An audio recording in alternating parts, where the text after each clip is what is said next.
अस्सलामुअलैकुम and a very refreshing good morning to all of you. उम्मीद करते हैं कि आप सब ठीक ठाक होंगे, खैर आफियत से होंगे। और इस वक्त बारिशों का सिलसिला भी जारी है। मैं हूँ गज़ल अशरफ अवान। मुझे कहते हैं हसनैन लियाकत, इन्होंने रिफ्रेशिंग कह दिया और मैं आपको कहूँ कि चिप चिप वाली गुड मॉर्निंग आपको, देखने में रिफ्रेश लगता है। सावन है और सावन में जब बारिश होती है तो हर तरफ आपको एक मिस्ट सी नज़र आती है, चिप चिप होती है और इस जो बारिश की स्मेल है ना, ये भी काफ़ी ज़्यादा अजीब होती है। लेकिन इस दफ़ा की बारिशों ने काफ़ी तबाही मचाई है। अगर मानसून बारिशों का जिक्र किया जाए तो अब तक के कितने नुकसानात हैं, इस हवाले से मैं आपको आगाह करता चलूँ। मानसून बारिशों से 26 जून से 22 जुलाई तक के नुकसानात की तफसीलात जारी कर दी गई हैं। रिपोर्ट के मुताबिक बारिशों के बायस गुज़श्ता 24 घंटे के दौरान 21 अफराद जांबाग जबकि 6 जख्मी हुए। मानसून बारिशों के बायस मुल्क भर में मजमूई तौर पर अब तक 242 अफराद जांबाग हो चुके हैं, 598 अफराद जख्मी हुए। हलाक होने वालों में 116 बच्चे भी शामिल हैं। पंजाब में सबसे ज़्यादा 135 अफराद जांबाग हुए, 470 जख्मी हुए। अगर केपी की बात की जाए तो वहाँ पे 56 अमवात हुई जबकि 71 अफराद जख्मी हुए और सिंध में 24 अफराद जांबाग हुए जबकि 40 जख्मी हुए। रिपोर्ट के मुताबिक बारिशों के सिलसिले में जो बलोचिस्तान में अमवात हुई उनकी तादाद 16 है, जख्मियों की तादाद 4 हो गई है। आज़ाद कश्मीर में 1, इस्लामाबाद में 6 अफराद जांबाग हुए। मजमूई तौर पर अब तक 854 घरों को नुकसान पहुंचा है। मजमूई तौर पर अब तक 208 मवेशी पानी में बह गए। बारिशों से 12 पुलों को नुकसान पहुंचा जो आपके ब्रिजेस होते हैं। और इसी तरह से वफाकी दारुल हुकूमत इस्लामाबाद में थाना सिहाला की हदूद में 2 अफराद जिनमें रिटायर्ड कर्नल इसहाक काजी और उनकी बेटी गाड़ी समेत बरसाती नाले में बह गए।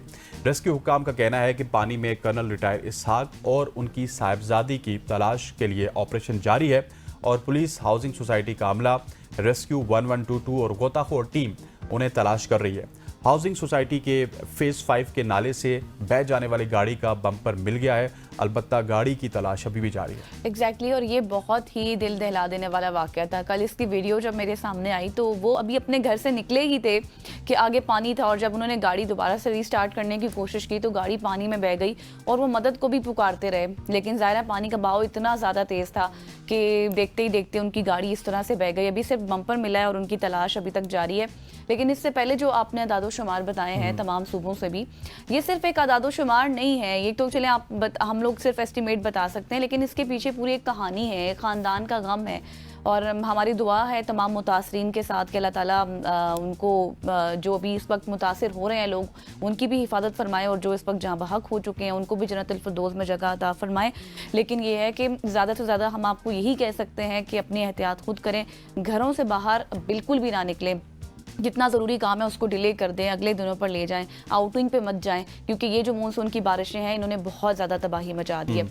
आगे बढ़ते हैं, आगे चलकर इस पर सेगमेंट पर भी बात करेंगे कि अभी आगे सिलसिला कितना ज़्यादा है बारिशों का।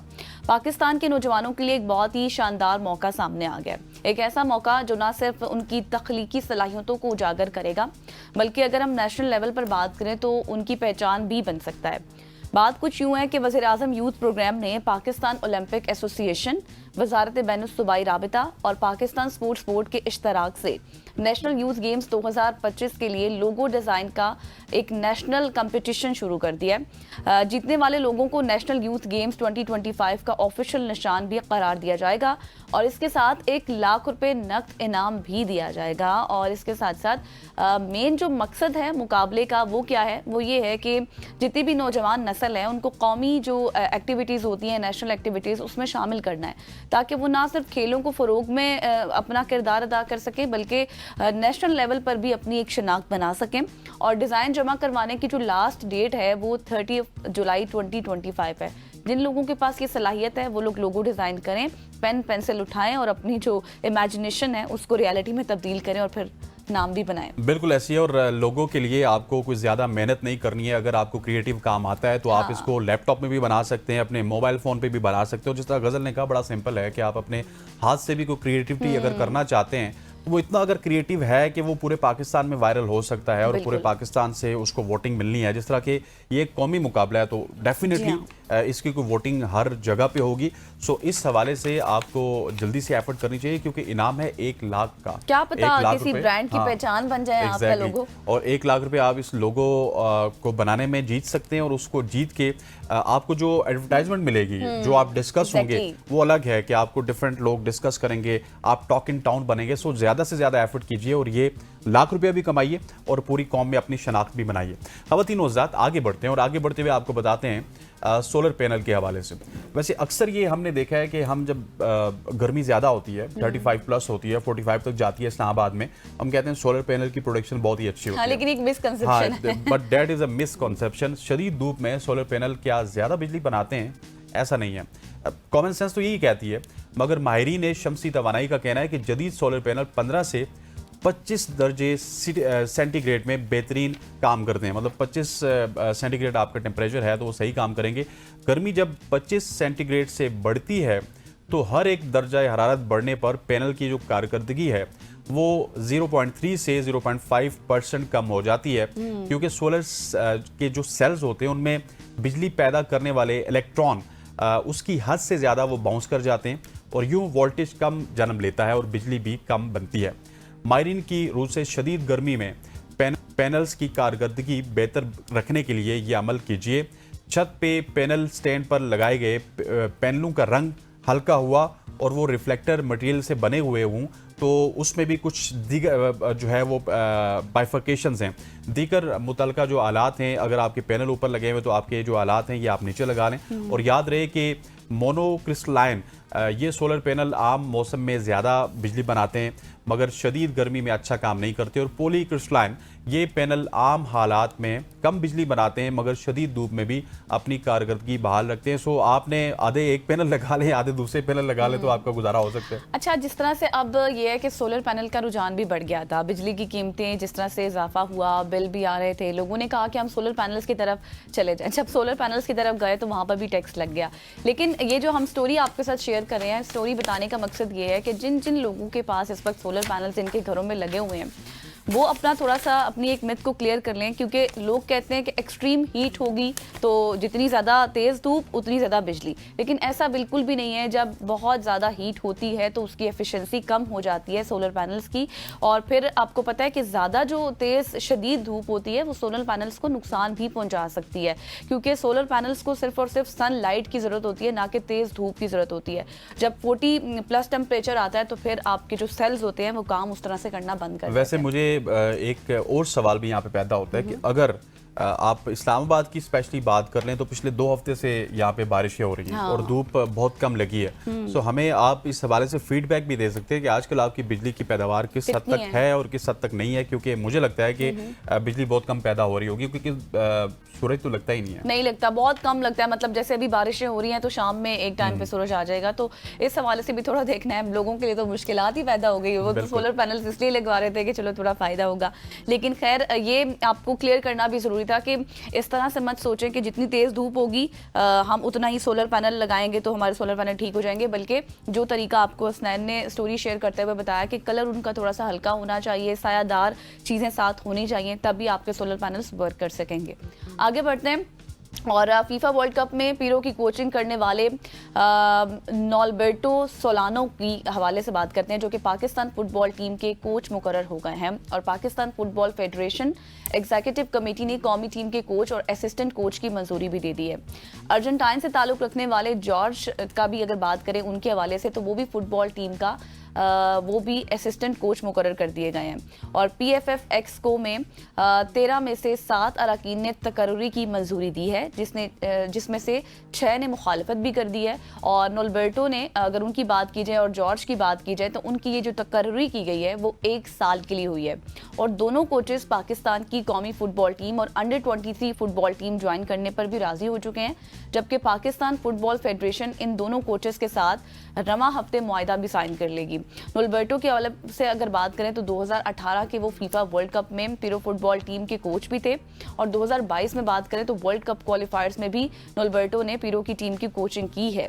और फिर इसी तरह से 48 साल नॉल्बर्टो और ये जो कोच है वो पीरो की जानिब से 95 मैचेस भी खेल चुके हैं, मतलब अच्छा खासा एक्सपीरियंस है उनके पास। जबकि असिस्टेंट कोच जॉर्ज की बात करें तो वेनेजुएला की नेशनल टीम और क्लब्स के साथ भी वो काम कर चुके हैं, तो उम्मीद है कि ये पाकिस्तानी टीम को भी उसी तरह से ट्रेन कर देंगे। बिल्कुल ऐसी है, और ये बहुत ही अच्छी खबर है पाकिस्तान फुटबॉल फेडरेशन के लिए, क्योंकि पाकिस्तान में फुटबॉल का बहुत ही अच्छा टैलेंट है। पैरो के जो कोच हैं नॉल्बर्टो सोलानो, जिस तरह गजल आपको बता रही थी, ये बहुत ही जबरदस्त खिलाड़ी भी रहे, बड़े जबरदस्त मिडफील्डर थे पैरो की जानिब से। और पैरो की टीम की करंट अगर रैंकिंग की बात की जाए, ये 42वें नंबर में है, लेकिन किसी जमाने में ये टॉप 10 में भी होते थे फीफा रैंकिंग में। हाँ, अगर फीफा वर्ल्ड कप्स की बात की जाए तो पैरो की टीम आज तक गजल कभी भी क्वार्टर फाइनल से आगे क्रॉस नहीं कर सकी।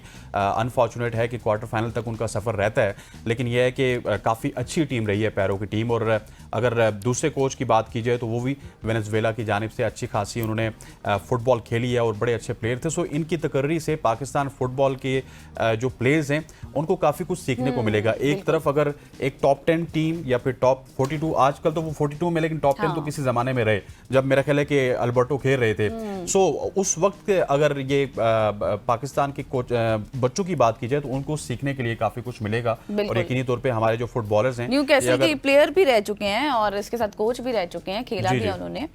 तो खैर देखें कि जिस तरह से आप बता रहे हैं कि पाकिस्तानी का तो ये है ना गजल के वो एक लीग है, लीग की टीम है, लेकिन पैरो की टीम के कोच रहना ये बहुत एजाज की बात इस वजह से भी है कि एक नेशनल टीम और लीग की टीम में आज भी फर्क है। हालांकि फुटबॉल में अगर लीग की बात की जाए तो लीग का कॉन्सेप्ट बहुत ही उभर के सामने आता है। लीग फुटबॉल ज्यादा होती है, लेकिन फिर भी नेशनल टीम के जो वो कोच रहे ना, ये उनकी सीवी मरहले ज्यादा बढ़ा देती है, ज्यादा बढ़ा देगी। एग्जैक्टली, आप बिल्कुल ठीक कह रहे हैं। आगे बढ़ने की कोशिश करें आप। मैं बिस्मिल्लाह। अच्छा, मैं नहीं बढ़ना, सॉरी।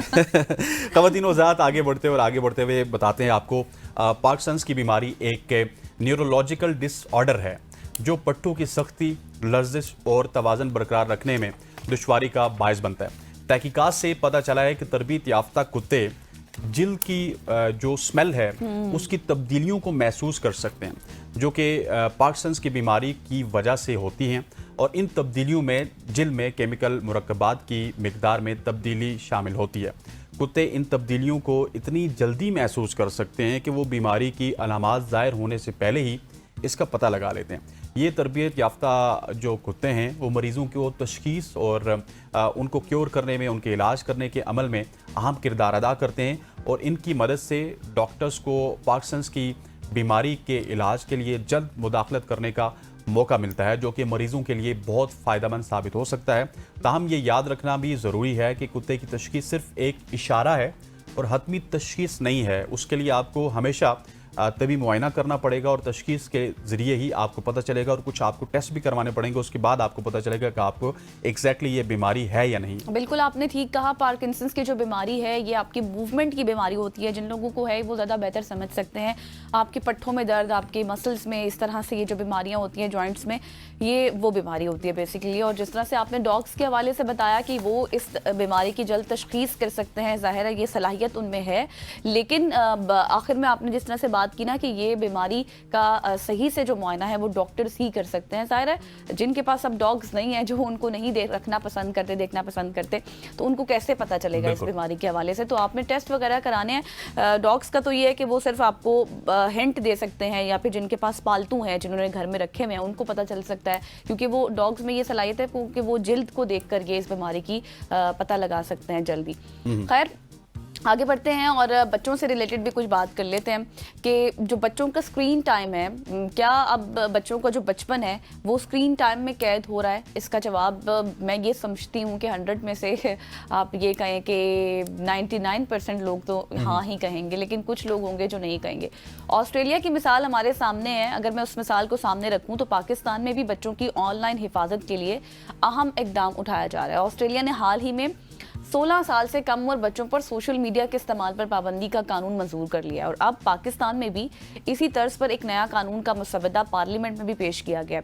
इस बिल का मकसद क्या है? इस बिल के मुताबिक नाबालिग बच्चों को सोशल मीडिया अकाउंट्स बनाने से रोका जाएगा, क्योंकि इसका हद से ज़्यादा इस्तेमाल बच्चों की जो मेंटल कंडीशन है, मेंटल हेल्थ है, तालीम है, स्टडीज़ वगैरह, उनकी जो नींद का सर्कल है, उस पर बहुत ज़्यादा नेगेटिव इम्पैक्ट डाल रहा है। और खिलाफ वर्जी जो लोग करेंगे उसकी सूरत में 50,000 से 5 लाख रुपए जुर्माना और 6 माह कैद की सजा भी हो सकती है, जबकि पीटीए को गैर कानूनी अकाउंट्स बंद करने का इख्तियार भी हासिल होगा।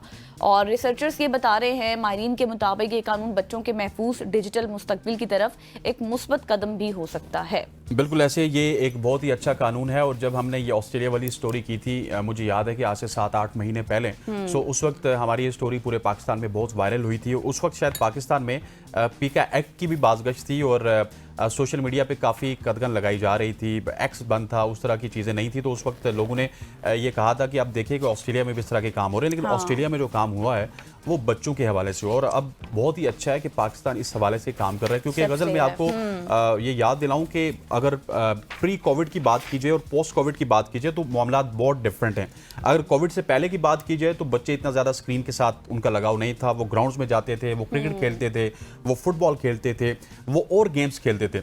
लेकिन जब कोविड आया तो उसके बाद आपने बच्चों को स्क्रीन तक महदूद कर दिया। एक तो आपने उनको मोबाइल फ़ोन दे दिए, उसमें वो गेम्स खेलते रहे। ऊपर से सोने पे सुहागा ये हो गया कि जो एजुकेशनल सिस्टम था वो सारे का सारा आपका लैपटॉप पे आ गया, मोबाइल फ़ोन पे आ गया।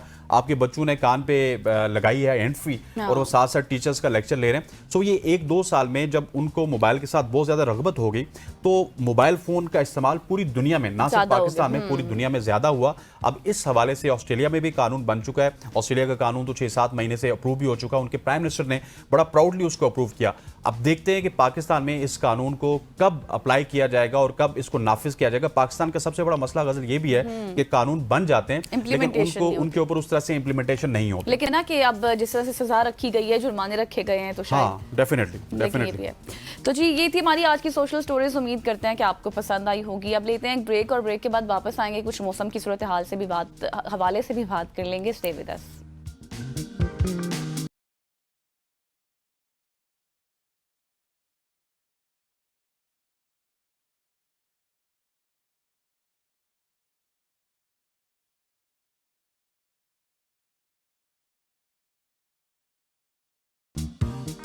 Welcome back after the break. और अब कुछ बात कर लेते हैं, क्योंकि पाकिस्तान के तुलो अर्ज में मूसलाधार बारिशों और पहाड़ी इलाकों में लैंडस्लाइडिंग और सैलाबी रेलों ने तबाही मचा के रख दी है।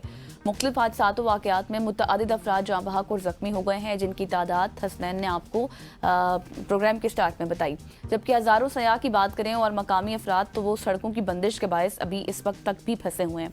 मौसम की सूरत हाल आगे आने वाले मज़ीद दिनों में किस तरह से रहेगी, ये जानेंगे अब। बिल्कुल ऐसे ही हमारे साथ deputy director met office Anjum Nazir साहब मौजूद हैं। अंजुम साहब, thank you so much for joining us. सबसे पहले मैंने जब आपसे पिछले हफ्ते हमने पूछा था तो आपने कहा था कि ये सिलसिला 31 जुलाई तक जारी रहेगा, लेकिन बहुत ही इंटेंस बारिशें हो रही हैं, स्पेशली जिस शहर में हम बैठे हुए इस्लामाबाद में, इसके गिरदो नवा में लैंडस्लाइडिंग भी हो रही है, नदी नालों में तुग़यानी है। तो ये सिलसिला कब तक जारी रहेगा?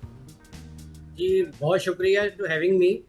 देखें जी, ये पहले भी बता दिया गया था कि ये सिलसिला जो बारिश का है ये तकरीबन 25 से 26 तारीख तक मुल्क के बालाई इलाकों में जारी रहेगा, इंक्लूडिंग खित्ता पोटोहार, पंजाब के अक्सर इलाके, केपी, गिलगित बल्तिस्तान और कश्मीर के इलाकों में। इस दौरान आज और कल जो है कुछ इलाकों में जो है शदीद मूसलाधार बारिश भी हो सकती है और सेम लाइक जो है वो लैंडस्लाइड के खतरात भी मौजूद रहेंगे। और इसके साथ साथ ऑल दो के जीबी में जो है पहले से बता दिया गया था कि ग्लोव के इवेंट्स होंगे, तो वो भी गाहे बगाहे साथ होते रहेंगे, क्योंकि वहाँ पर भी कुछ इंटेंस रेंज नज़र आ रही हैं। और जब इंटेंस रेंज होती हैं तो उसके साथ लैंडस्लाइड भी होती है, और जब थंडरस्टॉर्म होता है तो उसके साथ जो है वो ग्लेशियर लेक्स जो होती हैं वो भी फट पड़ती हैं, और जिसकी वजह से जो है फ्लैश फ्लडिंग हो जाती है नदी नालों में। सही। अच्छा अंजुम साहब, अब हम देख रहे हैं कि कल इस्लामाबाद में भी, सैरपुर विलेज में, फिर इसके बाद चकवाल में भी क्लाउड बर्स्ट बहुत ज़्यादा हो रहे हैं। इसकी वजह क्या है, और ये हम समझें कि अब ये सारे साइंस ऑफ क्लाइमेट चेंज ही हैं? देखिए, यहाँ पर मैं आपके तवज्जुह से एक बार फिर ये बात आप लोगों को वाजिया करता चलूँ कि this is not cloud burst. Cloud burst basically जो है वो हाई माउंटेन्स की वैलीज में होता है, और उस पर ये होता है कि 1 घंटे के टाइम में एटलीस्ट 100 मिलीमीटर बारिश हो जाती है। अच्छा। बाकी आप जो बात कर रहे हैं, जो कुछ चकवाल में हुआ या कल सैदपुर में हुआ, that was torrential rains. Monsoon में इस तरह की टॉरेंशियल रेन्स होती हैं, और क्योंकि हम ऑलरेडी जो है वो क्लाइमेट चेंज के इम्पैक्ट के अंदर हैं, तो हमारे जो वेदर इवेंट्स हो रहे हैं उनकी शिद्दत बढ़ती जा रही है। तो इसको आप क्लाउड बर्स्ट नहीं कह सकते, इसको आप शदीद मूसलाधार बारिश या टॉरेंशियल रेन्स कह सकते हैं। ठीक हो गया। अच्छा अंजुम साहब, मुझे ये बताइएगा कि काफ़ी अरसे से हम देख रहे थे, 5-6-7 साल से तो मानसून का इस तरह का स्पेल नहीं आया। अब आप बता रहे हैं कि अब अगले 3-4 दिन तक भी मानसून की बारिशें जारी रहेंगी। फिर पिछले प्रोग्राम में आपने 31 तक की वार्निंग दी थी। अब ये बताइएगा कि ये 31 तक अगर ये बारिशें जारी रहती हैं फॉर सम वर्ड, तो इंटेंसिटी इसी तरह की रहेगी या इंटेंसिटी कम होगी? जी बिल्कुल, आने वाले 2 रोज़ के दौरान तो मैंने जैसे आपको बताया कि पंजाब के अक्सर इलाकों में, स्पेशली जो नॉर्थ ईस्ट पंजाब है, लाहौर, फैसलाबाद से ऊपर के एरिए, लाहौर फैसलाबाद इंक्लूड करके आप चलें तो नारोवाल, कसूर, सियालकोट, इससे मुल्हिका इलाकों, फिर कश्मीर के तकरीबन काफ़ी इलाकों में, इस तरफ खिता पोटोहार में, पिंडी, चकवाल, झेलम, इस्लामाबाद, और आगे चले जाएँ तो गिलियात, मरी, और उससे मुल्हिका जो केपी के इलाके हैं, इन तमाम में, और इवन जीबी तक जो है वो आने वाले 2 रोज़ के दौरान जो मूसलाधार बारिश के इम्कानात को रूल आउट नहीं कर सकते हैं आप। सही। अच्छा अंजुम साहब, जिस तरह से अभी आपने पिछले सवाल के जवाब में हमें क्लियर कर दिया है कि क्लाउड बर्स्ट नहीं है बल्कि कि ये शदीद मूसलाधार बारिशें हैं, इस हवाले से भी थोड़ी सी क्लैरिटी आ गई है। अब ये बताइएगा कि कराची की सूरत हाल किस तरह से रहेगी अगले कुछ रोज़ों में? देखें जी, कराची अनफॉर्चुनेटली जून में कुछ हमें बारिशें मिली, पर जुलाई जो है वो हमारा तकरीबन ड्राई गया है। ऑल्दो के मौसम कराची में बहुत अच्छा है, क्लाउडीनेस है, और इसके साथ साथ समुद्री हवाएं भी हैं। ताहम आज सुबह रात गए से और सुबह भी जो है वो कुछ इलाकों में बूंदाबांदी और हल्की बारिश का सिलसिला है, ये जारी और सारी रहेगा। आने वाले दिनों के दौरान भी कराची का यूजुअल मॉनसूनल वेदर चल रहा है, जिसमें मोस्टली टाइम जो है वो आसमान पर बादल होते हैं। सुबह और रात गए के औकात पे हल्की बारिशें, बूंदाबांदी के इम्कानात भी रहेंगे। फिलवक्त कराची में कोई तेज बारिश नजर नहीं आ रही। सही। अच्छा, केपी की बात होगी सर, पंजाब सिंध की बात होगी, कराची की बात होगी, तो मैं चाहता हूँ कि हम बलूचिस्तान की भी बात कर लें। बलूचिस्तान की क्या सूरत हाल है, क्योंकि वहाँ पे भी कुछ ऐसे पहाड़ी इलाके हैं जहाँ पे बारिश होती है तो लैंड स्लाइडिंग के खतरात भी होते हैं। सो उन लोगों के लिए कितनी ज़्यादा बारिश होगी, कब तक होगी, वो भी तो बता दीजिए प्लीज़। जी बिल्कुल, देखिए ये मगरिबी हवाओं का सिलसिला भी साथ साथ मानसून के मुल्क को मुतासर कर रहा है। तो इसके तहत बलूचिस्तान के जो इंतहाई शुमारी इलाके हैं, जिनमें किला अब्दुल्ला, किला सैफुल्ला, सुलेमान रेंज है जो कि डीजी खान तक जाती है, उसके साथ साथ जो है बारखान, कोलू, सिप्पी, इन इलाकों में अच्छी बारिश की तवक्को है। साउथ में आ जाएं तो खुजदार, आवरान, लसबेला, और इससे मुल्हिका इलाकों केच में भी जो है वो बारिश के इम्कानात हैं। इस दौरान जो पहाड़ी इलाकों में थोड़ी सी बारिश इंटेंस होगी तो उनकी जो लोकल नदी नाले हैं उनमें फ्लैश फ्लडिंग के इम्कानात रहेंगे। अच्छा अंजुम साहब, हम देख रहे हैं कि जिस तरह से ये वार्निंग सिस्टम है या फिर हमारा ड्रेनेज सिस्टम है, लैंड स्लाइडिंग भी होती है, इतने ज़्यादा उस तरह से आलात नहीं है या काम नहीं हो रहा कि पानी की निकासी हो सके। तो क्या आप समझते हैं कि मकामी अफराद जो कि फंस जाते हैं या फिर इस तरह की सूरत हाल हो जाती है, तो किस तरह की एहतियाती तदाबीर होनी चाहिए आपके मुताबिक? देखिए जी, जिस तरह से हम डेवलपमेंट कर रहे हैं, ऑल दो के इन इलाकों में जहां हम अब ये चीज़ें फेस कर रहे हैं, आबादी गुंजान होती जा रही है, हम नई डेवलपमेंट्स कर रहे हैं। उस नई डेवलपमेंट के दौरान जो है हम ड्रेनेज का प्रॉपर ख्याल नहीं कर रहे। अगर आपको थोड़ा सा हो तो हमने स्वां रिवर जो इस्लामाबाद के आसपास बहता है उसके अंदर भी बहुत सी इंक्रोचमेंट कर दी हैं। उसका जो प्रॉपर एरिया है वो उससे हमने ले लिया है। और आप ये जानते हैं कि पानी अपना रास्ता खुद बनाता है। कल भी एक अनप्रेसिडेंट एक्सीडेंट हुआ एक लोकल कम्युनिटी में, जहां पर फेज 5 में एक गाड़ी डूब गई और बाप बेटी जो है वो उसमें अल्लाह के पास चले गए। तो ये इसको मैं ये नहीं कहूँगा that was due to rains, ये हमारी ह्यूमन नेग्लिजेंस है।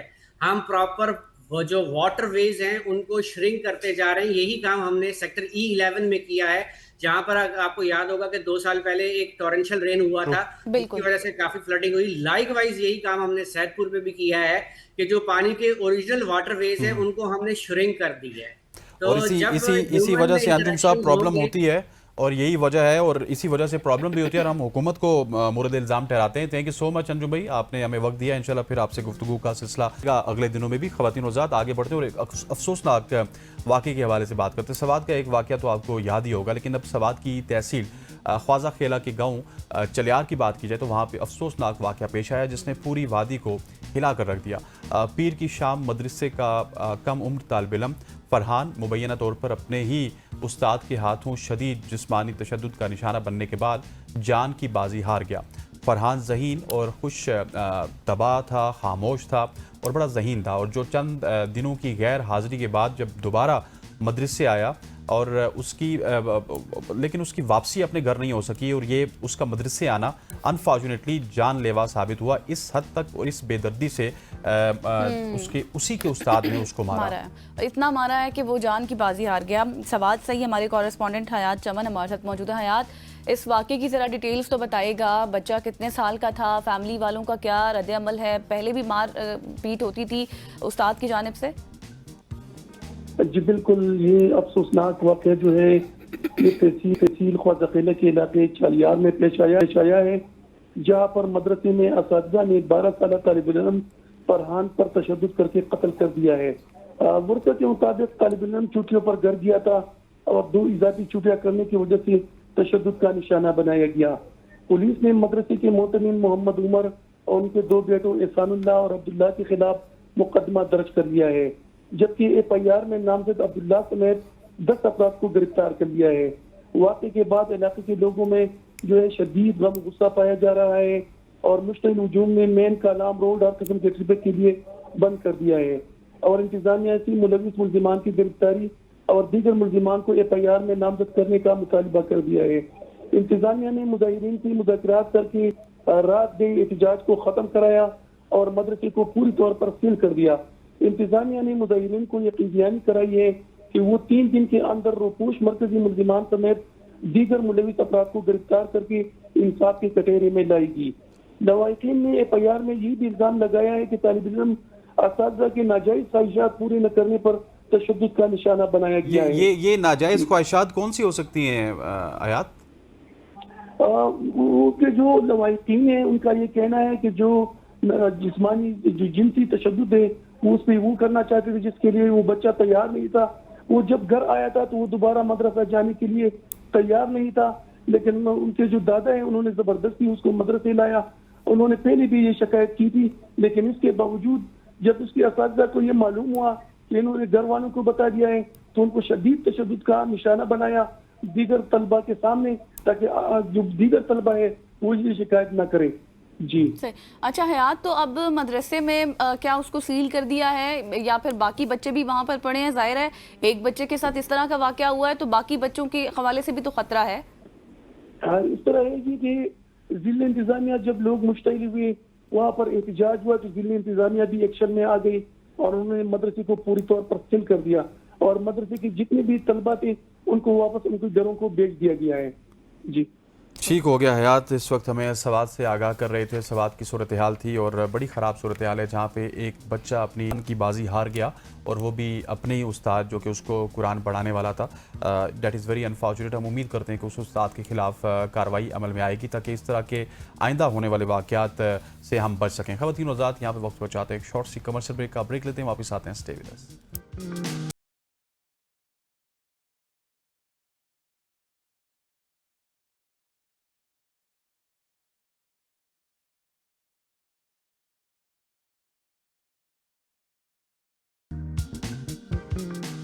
खवातीन और हज़रात, अब हम मुल्क की सियासत की बात करेंगे जहाँ पे 9 मई केस में जलाओ गहराओ और इश्तिहाल अंगेज़ी पर डॉक्टर यास्मीन राशिद, मियाँ महमूद रशीद और मलिक अहमद खान बच्चर समेत आम रहनुमाओं पर 10-10 साल कैद की सज़ाएं सुनाई गई, जबकि शाह महमूद कुरैशी को बरी कर दिया गया। दूसरी जानिब अगर KP में सेनेट इलेक्शन पर अपोजिशन से मुआहदे का एतराफ़ करके PTI के सेक्रेटरी जनरल सलमान अकरम राजा ने पार्टी बयानिए में एक नया सवाल खड़ा कर दिया है। क्या इमरान खान इस सियासी सेटअप को तस्लीम करेंगे, नहीं करेंगे? क्या कुछ होगा इस सेनेट इलेक्शन के बाद? इस हवाले से अब बहस मुबाहिसा हो रहा है। एग्जैक्टली और इसी पर बात करने के लिए हमें ज्वाइन कर चुके हैं PTI के रहनुमा नदीम कुरैशी साहब।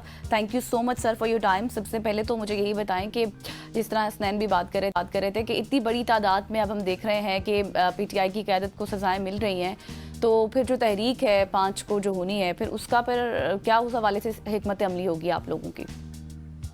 बिस्मिल्लाहिर्रहमानिर्रहीम। आपको सब देखने वालों को अस्सलाम वालेकुम। वालेकुम सलाम। देखिए, मैं आपसे अर्ज कर दूं, ये सारी कड़ियां वहीं जाकर मिलती हैं कि जब भी पाकिस्तान तहरीक इंसाफ अवामी बहबूद के लिए, अवाम के साथ होने वाले मजालिम और जराइम के, जिसमें महंगाई है, जिसमें दहशतगर्दी है, जिसमें बेरोजगारी है, आवाज उठाती है और एहतजाज की मूव देती है, हुकूमत वक्त को फौरी तौर पे घबराहट शुरू हो जाती है।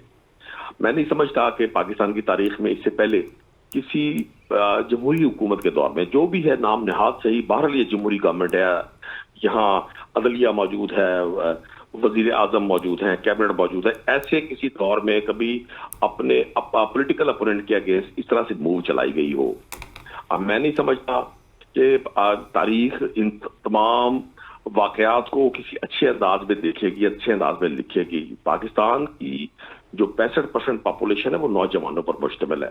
आज नौजवान अपने निज़ाम अदल को, निज़ाम सियासत को बगौर देख रहा है। ये तमाम जो सियासी कायदीन हैं, इन्होंने पाकिस्तान की तरक्की में, पाकिस्तान की मईशत की बहाली में, जब ये गवर्नमेंट में थे तहरीक इंसाफ हमारी जमात, तो इन्होंने बड़ा रोल प्ले किया। और उससे पहले भी, जरूरी नहीं कि आप हुकूमत पे हों तो आपको रोल प्ले करें। मैं इसको जमहूरियत के लिए, कानून के लिए एक स्याह दिन करार देता हूँ। पाकिस्तान तहरीक इंसाफ के जितनी लीडरशिप है, यास्मीन राशिद साहबा हों, एजाज चौई साहब हों, महमूद रशीद हों, अहमद खान पच्छर हों, इन सब लोगों का कोई ऐसा रोल नहीं है, कोई शवाहिद नहीं है, मतलब एक साजिश का बयानिया बनाकर। बिल्कुल ऐसी। अच्छा कुरैशी साहब, वक्त थोड़ा सा कम है, मैं कुछ और टॉपिक्स के ऊपर भी आपसे बात करना चाहता हूँ। हमने सुना था कि मुहर्रम के बाद एहतजाज होगा, उसके बाद सेनेट इलेक्शन की बातें हो रही हैं, अब ये सजाओं की बाज़गश्त हो रही है, तो ये एहतजाज कहाँ गया? एहतजाज कब करेगी? कौन सी स्ट्रेटेजी होगी? क्या वो 90 दिन वाली स्ट्रेटेजी होगी या फिर 5 अगस्त वाली स्ट्रेटेजी होगी? उस हवाले से पाकिस्तान तहरीक इंसाफ भी खामोश लग रही है। देखें, मैं कतन खामोश नहीं है। पाकिस्तान तहरीक इंसाफ हालत जहाद में है।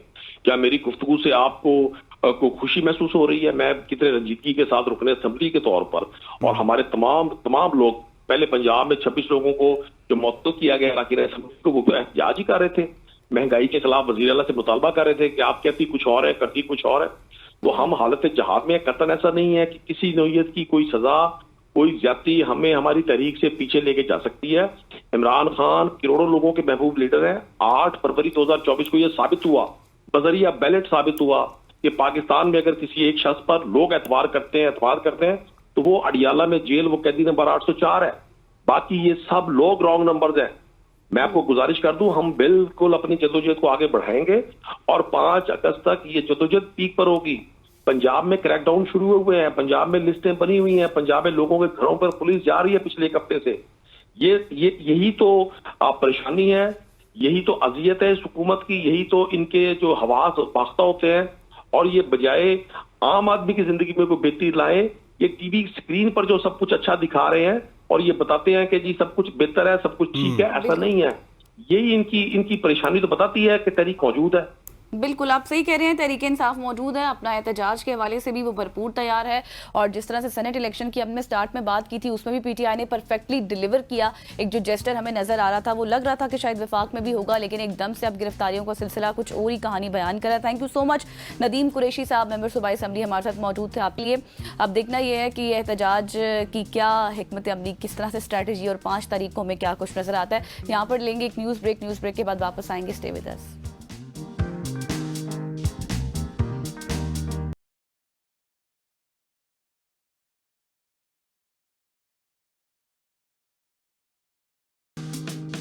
वेलकम बैक खवातीन वज़ात। अब हम क्रिकेट की बात करेंगे, जहां पे बांग्लादेश ने पाकिस्तान को 3 मैचेस की T20 सीरीज के दूसरे मैच पे एक सनसनीखेज मुकाबले के बाद 8 रन से शिकस्त देकर सीरीज 2-0 से जीत ली। बांग्लादेश के शहर मीरपुर में खेले गए मैच में एक मरतबा फिर पाकिस्तानी बल्लेबाजों के कारकर्दगी इंतहाई बुरी रही, नाकिस रही और पहले 6 बल्लेबाजों में से कोई भी डबल फिगर में दाखिल ना हो सका। ये पाकिस्तान के कोच माइक हैसन के दौर की पहली सीरीज शिकस्त है, जिन्होंने इस साल ओहदा संभालने के बाद पाकिस्तानी बल्लेबाजों से जारियाना खेल खेलने का मुतालबा किया था। ये पाकिस्तान की बांग्लादेश के खिलाफ एक हजीमत आमेज शिकस्त है, जिसमें बांग्लादेश जैसी टीम से पाकिस्तान की चाहे बी टीम है या सी टीम है वो हार गई, क्योंकि बांग्लादेश का स्टैंडर्ड पाकिस्तान से हमेशा से बहुत ही लो रहा। पाकिस्तान की किसी किस्म की भी टीम इससे पहले बांग्लादेश जाती थी, वो वहाँ से जीत के आती थी। सो इस दफ़ा पाकिस्तान जीत नहीं सका। फिर बहुत सारे लोग सवाल कर रहे हैं, बाबर आजम, मोहम्मद रिजवान, शाहीन शाह अफरीदी, शादाब खान, हारिस रऊफ को वापस लाया जाए। क्या उनकी वापसी ही पाकिस्तान टीम का सहारा है, क्योंकि वो भी ऑलमोस्ट 30+ हो चुके हैं। इन तमाम इशूज़ के ऊपर बात करेंगे। बात करने के लिए हमें ज्वाइन कर चुके हैं अली ताबिश, आप क्रिकेट एक्सपर्ट हैं। Thank you so much for your time. जिस तरह से असनैन भी थे, अभी माहिरीन और सारिफीन सभी ये सवाल पूछ रहे हैं कि पाकिस्तान की जो बैटिंग की हिकमत अमली है वो तमाम पिचेस और तमाम कंडीशंस पर एक जैसी होनी चाहिए, या इस हवाले से मौके के एतबार से ही तब्दीली लाई जा सकती है? जी first of all thank you. दूसरा, मोस्ट डेफिनेटली यस, आपको कंडीशंस रीड करनी होती हैं, आपको पिच रीड करनी होती है, आपको अगली टीम को रीड करना होता है। और क्वाइट क्या कहते हैं, सॉरीली एनफ हम कुछ भी नहीं कर पाए। हमने क्या कहते हैं दोनों मैचेस में अर्ली विकेट्स ली, लेकिन कैपिटलाइज बिल्कुल नहीं कर पाए। आपने जाकिर अली का कैच छोड़ा जिसकी वजह से वो मजीद रन बना पाए, और आप माने या ना माने शायद उन्हीं रन की वजह से हम हार गए। आप उसको बी टीम गए, सी टीम गए, आप लेके तो एक्सपीरियंस प्लेयर्स गए हुए हैं, उसमें 2-3 लड़के ही हैं जो एसेंशियली नए हैं और वो बॉलर्स हैं और वो तो अच्छा परफॉर्म कर रहे हैं। अहमद दानियाल की कल की परफॉर्मेंस अच्छी थी, आपके सलमान मिर्जा की परफॉर्मेंस अच्छी थी। ओवरऑल आपका परफॉर्म कौन नहीं कर रहा? आपका एक्सपीरियंस स्टाफ। तो मतलब क्या हैरान कौन परफॉर्मेंस हो सकती है? बिल्कुल हो सकती है।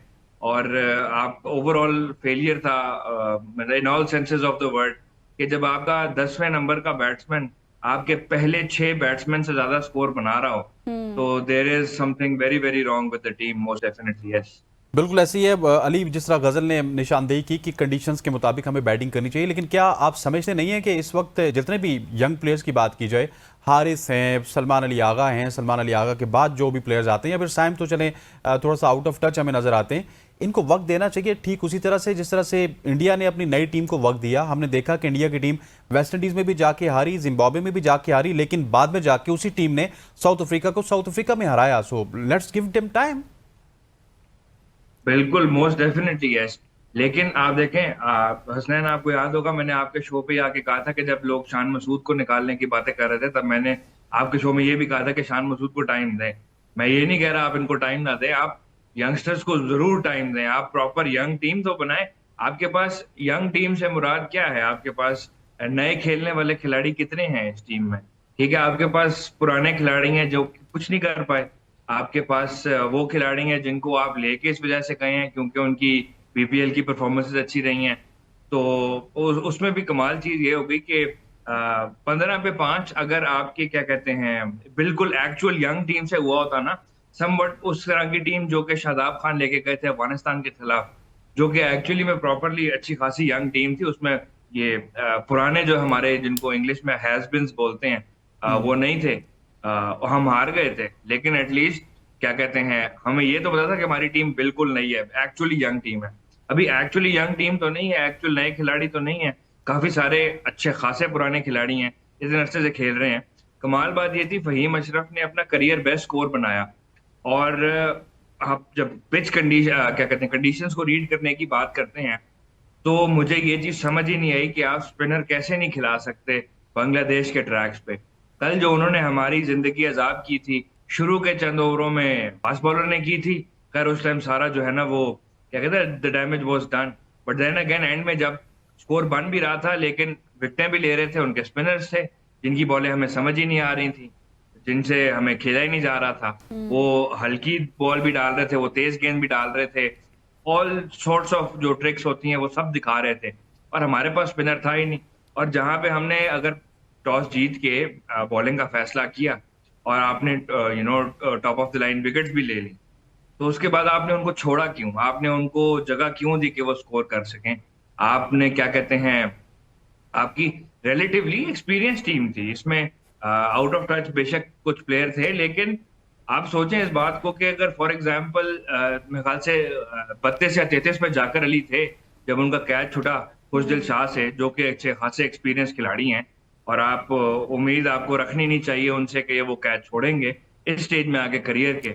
उन्होंने ऊपर 20 रन बनाए और आप 8 रन से मैच हारे हैं। सही आप अली, सोचिए लेकिन ना कि आप जब मुझे ये हम बताएं कहते हैं कि कैचेस आप विद मैचेस, तो यही बातें होती हैं। आप बिल्कुल दुरुस्त कह रहे हैं। मुझे ये भी बता दें साथ कि अब जो सुफियान मुकीम है और साहिबजादा फरहान है, उनको इन पिचेस पर ना खिलाना समझ से बाहर है बात, तो इस पर आप क्या कहेंगे? और साथ ये गजल को ये भी बता दीजिएगा कि माइक हैसन के होते हुए क्या कोई रेगुलर स्पिनर पाकिस्तान टीम में खेल सकेगा? मुझे तो नहीं लगता कि शायद फास्ट बॉलर भी पाकिस्तान टीम में ना खेले।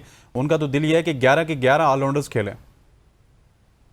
देखें, अब जो टीम सेलेक्ट हुई हुई उन्होंने उसी में से खिलाना है। आपके पास चांस मतलब आपको ऑब्वियसली कंडीशंस आपने कैसे रीड की, मुझे तो ये चीज समझ नहीं आई। और अगेन अगर माइक हैसन की बात की जाए तो जो बात मैं पहले कह चुका हूँ कि उनकी पहली सीरीज है एज कोच, और उनका पहला जो है ना एक्चुअल पाकिस्तान टीम के साथ जो स्टेंट है, तो उनको इस चीज में थोड़ा खैर आप मार्जिन दे दें। बट ओवरऑल स्पिनर का खेलना तो बांग्लादेश के पिचेस पे मतलब ना होना पाकिस्तान की टीम में एक अजीब बात है, समझ से बाहर बात है। आपके पास अबरार नहीं चल रहे थे, आपके पास हैं स्पिनर, आप सुफियान मुकीम को क्यों नहीं खिलाया आपने? आपने चले अहमद दानियाल का डेब्यू करा दिया, अहमद दानियाल की परफॉर्मेंस भी अच्छी रही, बट उसका ये मतलब नहीं है कि आप जो जिस ट्रैक जिन कंडीशंस पे आप खेल रहे हैं आप उनसे मतलब कैसे आप मतलब मेरी समझ से बाहर है ये बात, मैं उस पर कुछ और नहीं कह सकता। ऑल्सो आप सोचे इस बात को कि आप बेशक क्या कहते हैं 8 ऑलराउंडर खिला रहे हैं, आप आपकी बैटिंग इतनी डीप है, आप 10वें नंबर तक बैटिंग कर रहे हैं, मैंने मान लिया, लेकिन अगर आपके पहले 6 डबल फिगर्स में नहीं जा सकेंगे, पहले मैच में आपके 3 प्लेयर डबल फिगर में गए, दूसरे मैच में आपके 4 प्लेयर डबल फिगर में गए, और वो कौन थे? 7, 8, 9, 10।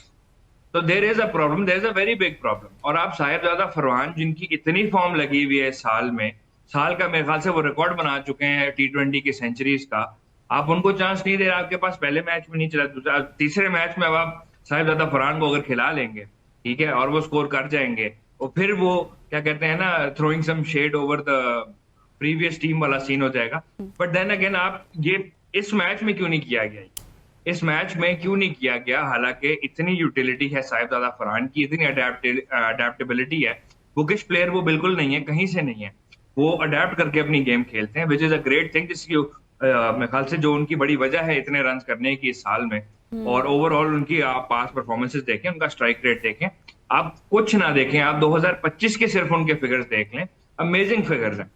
बिल्कुल ऐसे। लेकिन आपको अली अगले मैच में हमने टीम उनको पे नजर आएंगे। 2026 में खिलाना है जब उनकी फॉर्म खराब हो जाएगी, क्योंकि हम नहीं चाहते कि कोई अच्छी फॉर्म वाला प्लेयर पाकिस्तान टीम में हो। मुझे राना फ़हीम अशरफ के हवाले से बताइएगा, मैंने पाकिस्तान के हर शख्स ने जो क्रिकेट देखते हैं उनकी इंक्लूजन के ऊपर हमेशा से तनकीद की है, लेकिन हमने पास्ट में देखा उनकी PSL की परफॉर्मेंसेज, उनकी ODI क्रिकेट में परफॉर्मेंसेज, फिर उनकी अब T20 क्रिकेट में performances, he is getting better day by day. So Fahim Ashraf is a ray of hope for Pakistan cricket. आप देखें कल जब हम 15 पे 5 थे और 30 पे 6 थे और 47 पे 7 थे, ठीक है, उस टाइम पे आके आप अगर 50 मार जाएं और आप मतलब एक मिरेकल ही था कि हम मैच 8 रन से हारे, ठीक है। मैं मैच देख रहा था और आपको देख के लग रहा था कि यार ये तो वो कमेंटेटर्स भी बोल रहे थे पाकिस्तान शायद आज अपना लोएस्ट टोटल बना देगा, 74 उनका प्रीवियस था, उससे भी कम, और लग रहा था कि बाकी में जब 47 पे 7 हो जाएंगे तो यही होगा। और जहां पे आपको क्या कहते हैं मुजाहिरा करना था थोड़ी सी अक्लमंदी का, दानिशमंदी का, वहां पे खुशदिल शाह नहीं कर सके और फ़हीम अशरफ कर गए।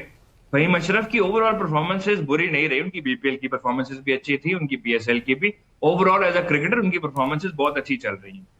तो उन्होंने उस चीज को ऑब्वियसली थोड़ा सा कैश इन किया, और वो अगर हम थोड़ा सा पेट्रियोटिक होकर बात करें तो गलत टाइम पे आउट हो गए। हो सकता है कि अगर if he was there on in the last over तो शायद हम 1-2 रन से शायद हार जाते, क्योंकि गेम तो हम हार रहे थे ऑलरेडी, शायद हम जीत भी जाते। खैर वो व्हाट इफ वाली बात है, बहुत पुरानी हो गई। लेकिन Fahim Ashraf overall yes he has improved very much, और उन्होंने दिखाया है कि उनकी सिलेक्शन क्यों हुई है, फ्रैंकली कोई और नहीं दिखा सका, और वो जेन्युइनली एक मिरेकल था कि हम सिर्फ 8 रन से हारे। सही। अच्छा अली, हसन Thank you नवाज के very much, हवाले से भी Rafa. बताइएगा कि हसन नवाज अब तक 10 इनिंग्स में 5 बार वो 0 पर आउट हो गए हैं, तो आप क्या समझते हैं वही किरदार कौमी टीम में भी अदा कर सकते हैं जो उन्होंने PSL में क्वेटा ग्लैडिएटर्स के लिए किया था? देखें PSL में उनकी परफॉर्मेंसेस थी जो पाकिस्तान के डेक्स थे, he was familiar with them, और बेशक उनका नंबर थोड़ा सा चेंज था, लेकिन एटलीस्ट आपको ये तो पता था सर्विस कैसे परफॉर्म करेगी, कैसा आउटकम निकलेगा इस पिच के ऊपर।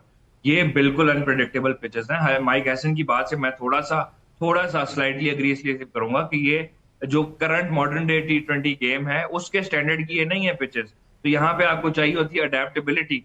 और जो चीज हमें हसन की गेम से नजर आ रही है कि at least early on in his career वो उनकी अडेप्टेबिलिटी थोड़ी कम नजर आ रही है, और उनको PSL में भी चांसेस मिले जब उन्होंने बड़ी इनिंग्स खेली हैं, यहाँ पे उनको चांसेस नहीं मिल रहे। This is international cricket, it's a whole new ball game. तो आपको ये चीज समझनी होती है और सोचनी होती है कि यार इस टाइम पे मेरी टीम को किस चीज की जरूरत है और मैं क्या गेम करूं, मैं इस बाहर निकलने वाली बॉल को टच करूं या नहीं करूं। आप आके 0 पे आउट हो जाना, देखें 0 पे आउट होना, अच्छी बॉल मिल जाती है आपको, पिच मिसबिहेव कर जाती है आपके सामने, बट आपका स्किल, आपका एफर्ट, आप पैसे किस चीज के ले रहे हो? आपने अगर आप में टैलेंट है, आपको खेलने के वहां पे अच्छे खासे पैसे मिल रहे हैं, you are representing your country.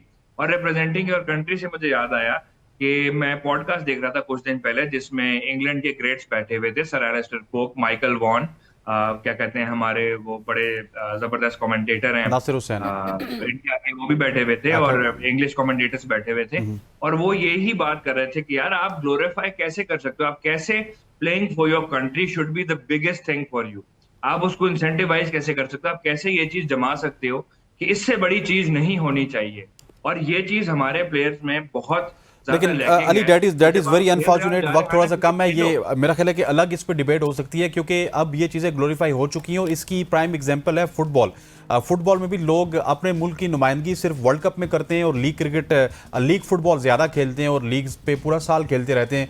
उनकी लीग की तो जो लेग है वो 6-6 महीने चलती है। आपका बहुत बहुत शुक्रिया, thank you so much for joining अस। अली ताबिश हमारे साथ मौजूद थे, स्पोर्ट्स जो कि पाकिस्तान और बांग्लादेश की सीरीज़ के हवाले से बात कर रहे थे। यहाँ पे वक्त हो चाहता है एक शॉर्ट सी कमर्शियल ब्रेक का, ब्रेक लेते हैं, वापस आते हैं, स्टे विद अस।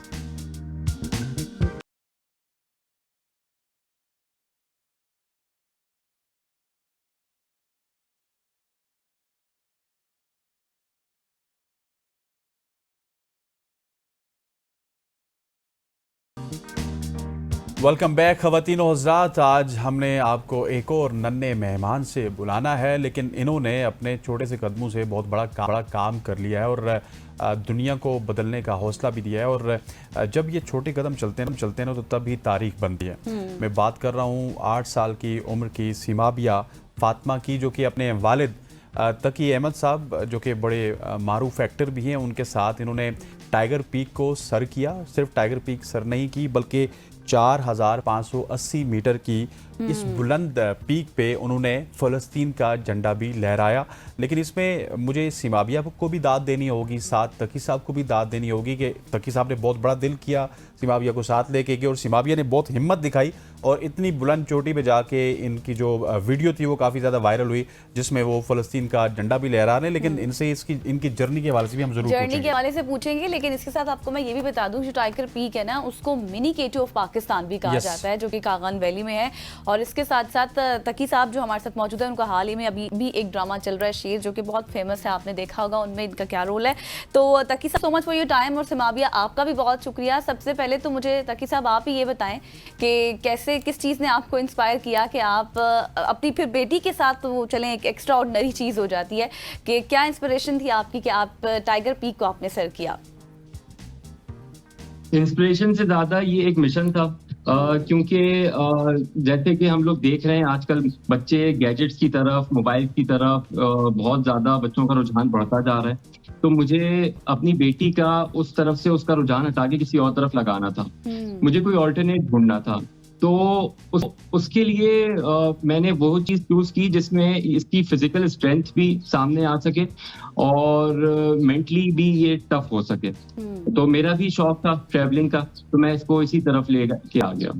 ठीक हो गया। और बहुत सारे लोग तकी भाई डरते हैं क्योंकि हाल ही में कुछ ऐसे वाकयात हुए हैं, कुछ ऐसी लैंडस्लाइडिंग्स होती हैं, लेकिन आपने तमाम तर खौफ को बालाए ताक रखते हुए फातिमा को साथ लेके गए, ये सिमाबिया फातिमा को। सिमाबिया से हम पूछना चाहेंगे, सिमाबिया आप बाबा के साथ गई हैं, बाबा तो वैसे टीवी पे आते रहते हैं, ज़रा आप बताएं कि आप सबसे पहले तो आज टीवी पे आ रही है, आपने इस तरह का कारनामा सर अंजाम दिया है, कैसी फीलिंग्स है आपकी? कैसी ट्रेनिंग है? मैंने फुटबॉल ग्राउंड पे 8 किलोमीटर की रनिंग की थी और मैंने वॉकिंग की थी अपने घर से लेके नानी के घर तक 10 किलोमीटर, और मैंने डंबल उठा के सिटअप्स करी थी और मैंने डेली एक्सरसाइजेस करती मैं। सही हो गया। कभी अगर ग्राउंड के चक्कर नहीं लगाते थे तो फिर हम एक्सरसाइज कर लेते थे। अच्छा, सही, मतलब ये है कि सिमाबिया ने अच्छे से ट्रेनिंग भी की है। ताकि साहब मुझे ये बताएं कि किस तरह के आपने चैलेंजेस फेस किए जब आप इस चोटी को सर कर रहे थे सिमाबिया के साथ? ज़ाहिर मुश्किलात तो होती हैं। देखिए, सबसे पहली मुश्किल तो एक अपने आप को समझाना होता है कि जो भी अपने डर हो दिमाग से वो डर निकालने होते हैं। उसके बाद फिर अपनी फैमिली, वो उनको समझाना एक टास्क है। तो लेकिन अल्लाह का शुक्र है, फैमिली ने बहुत अच्छे से अंडरस्टैंड किया और फैमिली ने मेरे ऊपर और मेरी बेटी के ऊपर ट्रस्ट किया और हमें जाने दिया। और ये बताइएगा कि डिफरेंट चैलेंजेस जो गजल ने बात की ना, वो इस वजह से की कि एक तो हाइकिंग के चैलेंजेस अब अलग होते हैं, लेकिन आपने साथ से सिमाबिया को भी साथ लेके गए, तो उस हवाले से कोई बर्डन ज्यादा था आप पे? बिल्कुल बहुत ज्यादा था। अपने से ज्यादा अपनी बेटी को देखना है, अपनी बेटी के हर कदम को देखना है। क्या खा रही है, क्या पी रही है, कितना खा रही है, क्या नेक्स्ट डे ट्रैक के लिए उसके अंदर स्ट्रेंथ बनी रहेगी कि नहीं बनी रहेगी, तो वो और हाई एल्टीट्यूड के ऊपर सांस किस तरह से ले रही है, इसका भी ख्याल रखना होता है। सही, तो ये ट्रेनिंग का भी बताइएगा, किस तरह से आपने ट्रेनिंग की है? जी, वो मेरे ख्याल है पहले वो पहला जवाब इन्होंने दिया था, वो आपके शायद सवाल को समझी नहीं थी, इन्होंने अपनी ट्रेनिंग एक्सप्लेन कर दी थी। अच्छा। डेली के ये 8 किलोमीटर रन करती थी, और जिस दिन रन नहीं करती थी उस दिन ये वॉक पे जाती थी। उस वक्त कराची का टेम्परेचर बहुत ज्यादा था। अच्छा। 41-42 डिग्रीज हो रहा था, तो उस इतनी गर्मी में हमने अपने आप को, मतलब जितना हम कर सकते थे ना, हमने कर लिया था, ताकि वहां पे जाके मुश्किलात फेस ना करनी पड़े। ज़बरदस्त हो गया। और तकी भाई, मुझे ये बताइएगा कि इस तरह की एक्टिविटीज़, क्योंकि आपने पहले सवाल के जवाब में कहा था कि आप बेसिकली सिमाबिया को गैजेट से बाहर निकालना चाहते हैं, इसको दुनिया घुमाना है। सो इस तरह की एक्टिविटीज़ से बच्चों को मोटिवेशन भी मिलती है और उनके लिए ये सबक आमोज भी होती हैं। तो आप भी यही सोच रहे हैं कि इसी वजह से आप इनको साथ लेके गए? जी, सबसे बड़ा सबक ये होता है, क्योंकि ट्रैक के ऊपर हम मिनिमम सामान लेके जाते हैं, बहुत ही ज्यादा, जो मतलब ऐसी जरूरत की चीजें कि जिसके अलावा आप शायद सरवाइव ही ना कर सकें। इतनी, मतलब अगर आप जो कपड़े पहन के गए हैं, सर्दी लगती रहेगी तो उसके ऊपर लेयर्स आप लेते रहेंगे, और अगर सर्दी नहीं लगेगी तो वही लेयर्स उतारेंगे और उसी में जाएंगे और उसी में वापस आ जाएंगे। तो बच्चों को सबसे ज्यादा एहसास इस चीज का होता है कि जो बेसिक नीड्स होती हैं इस दुनिया में जिंदा रहने के लिए, वो बच्चों को पता चल जाती हैं कि जिंदा रहने के लिए किन चीजों की जरूरत है, और क्या फालतू चीजें हम अपने ऊपर थोपे हुए होते हैं और अपने घर में जमा किए हुए होते हैं। हमारे वार्डरोब में जो कपड़े होते हैं, बहुत सारे कपड़े हम यूज भी नहीं कर रहे होते, बस आगे से वाले यूज कर रहे होते हैं, पीछे वाले जो होते हैं वो हमें पता भी नहीं होता। तो बेसिक नीड्स जो होती हैं, बच्चों को वो एहसास हो जाता है कि किन चीजों की जरूरत है, पानी कितना पीना है, कितना नहीं पीना। तो काफी मेंटली बहुत ज्यादा ग्रूम्ड हो जाते हैं बच्चे। बिल्कुल, आपने ठीक कहा, और ये एक बहुत बड़ा मैसेज है वालिदैन के लिए भी, बच्चों के लिए भी, क्योंकि अभी हम अपनी सोसाइटी को देखें, अपने माशरे को देखें, तो बहुत सी नेगेटिविटी फैल चुकी है और बहुत ज़्यादा रुझान जो है वो सोशल मीडिया की अनयूजुअल एक्टिविटीज़ में लग गया है लोगों का। मुझे ये बताएं कि अब टाइगर पीक के बाद आपकी क्या नेक्स्ट क्या है, कि आप इस सफ़र को इसी तरह से जारी और सारी रखेंगे, क्योंकि ये आपके बता रहे हैं जिस तरह से अकॉर्डिंग टू यू ये एक्सपीरियंस तो आपका अच्छा गया है। टाइगर पीक के अलावा अभी हमारे, क्योंकि ये 4500 मीटर पे थी, अब इनकी जिद है कि अब ये 5000 मीटर पे जाना है, जरा सा ऊपर करना है। मैं कह रहा था कि जरा इसी लेवल की कोई और माउंटेन्स हम लोग एक्सप्लोर कर दें, लेकिन ये चाह रही है कि अब जरा हम लेवल को थोड़ा अप करें और 5000 पे लेके जाएं। That's very great. और आखिर में मुझे ये बताइएगा तकी साहब कि आपकी जो वीडियो वायरल हुई थी वो थी फ़लस्तीन के झंडे में। सो बहुत सारे लोग पीक पे जाते हैं, उनको ये ख्याल नहीं आता। सो आपको ये ख्याल कैसे आया, और फ़लस्तीन के साथ आपने एक बड़े मुनफरिद अंदाज में इजहार यकजहती की? इसका जवाब मेरा ख्याल है ये दें तो ज्यादा बेहतर है। जी सिमाबिया। मैंने एक्सपीडिशन किया, मैं इसको डेडिकेट करना चाहती हूँ पैलेस्टाइन के बच्चों के लिए, और हमें चाहिए कि हम पैलेस्टाइन की आवाज उठाते रहें। जी तकी भाई क्या कह रही हैं, थोड़ा सा हमें समझाएं तो सही। ये कह रही हैं कि ये अपनी एक्सपीडिशन को डेडिकेट करना चाहेंगी पैलेस्टाइन के बच्चों के लिए, और ये हम काफी थोड़े दिनों के बाद ना हम भूल जाते हैं। तो हमारा मकसद ये है कि हम किसी ना किसी तरह से इस कॉज के लिए आवाज उठाते रहें। जबरदस्त। सही, तो आखिर में मुझे बताइएगा आप क्या मैसेज देना चाहेंगे उन तमाम वालिदैन को, उन तमाम बच्चों को जो इस वक्त, जैसे मैंने पहले भी कहा था कि, या फिर वालिदैन को भी जो सिर्फ अपने बच्चों को ये कहते हैं कि सिर्फ पढ़ाई करें, तालीम तक ही महदूद रखते हैं? देखिए, वालिदैन अपनी जान छुड़ाना चाह रहे हैं, मुझे ऐसा लग रहा है। वो दूसरी चीजों में ज्यादा फोकस है, जैसे कि अब सबके माइंड में ये आ गया कि हम बहुत ज्यादा पैसे कमाएंगे, उन पैसों से फिर अपने बच्चों को चीजें लेके देंगे तो हमारा बच्चा इस दौर में खुश रह सकेगा, लेकिन ऐसा है नहीं। बच्चे को जो बेसिक चीज चाहिए वो आपका टाइम चाहिए। सबसे पहले तो आपको उसको अपना टाइम देना पड़ेगा।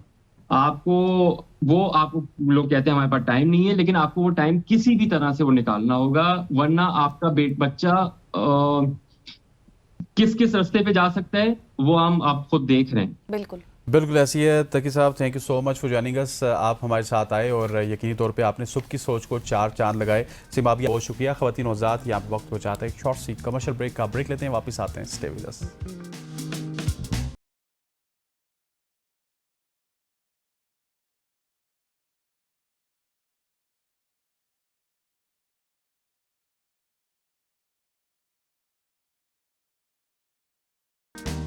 वेलकम बैक ख़वातीन और हज़रात। अब हम एक ऐसे टूल के हवाले से बात करेंगे जिसने थोड़ी सी तबाही मचाती है, कमेंट्स फ्यूजन।